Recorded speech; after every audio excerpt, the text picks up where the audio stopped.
Once upon a time, in a peaceful countryside surrounded by golden fields, there lived a humble farmer named Henry Parker.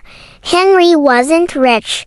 His house was small, his clothes were simple, and his farm barely produced enough to feed his family. But what he did have was a heart full of hope and honesty. Every morning before sunrise, Henry would wake up, look toward the rising sun, and whisper, "Thank you, Lord, for another day." Then, with a gentle smile, he'd walk toward his dry fields believing that hard work and faith always bring light, even after the darkest days. But one summer, the sky stayed silent. No rain came. The ground cracked.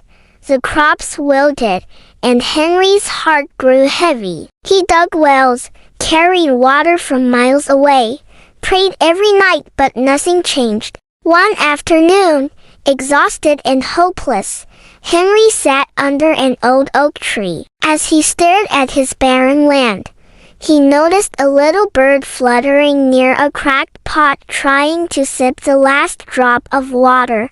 Henry's tired eyes softened.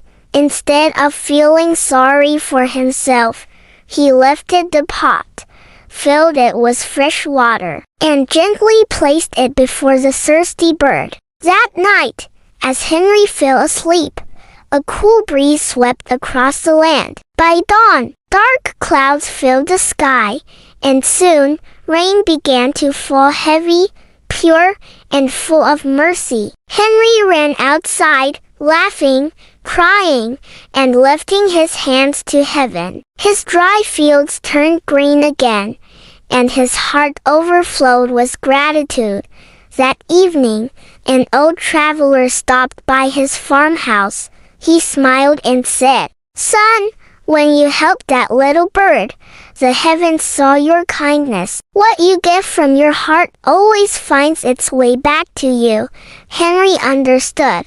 True wealth wasn't in gold or land, it was in kindness, patience, and faith. From that day on, he worked with peace in his heart, shared his crops with the poor, and helped his neighbors whenever they were in need. People still called him the poor farmer, but Henry knew the truth. He was the richest man in the world, for he had love, gratitude, and a soul full of peace. Moral: true richness lies not in money, but in kindness and gratitude.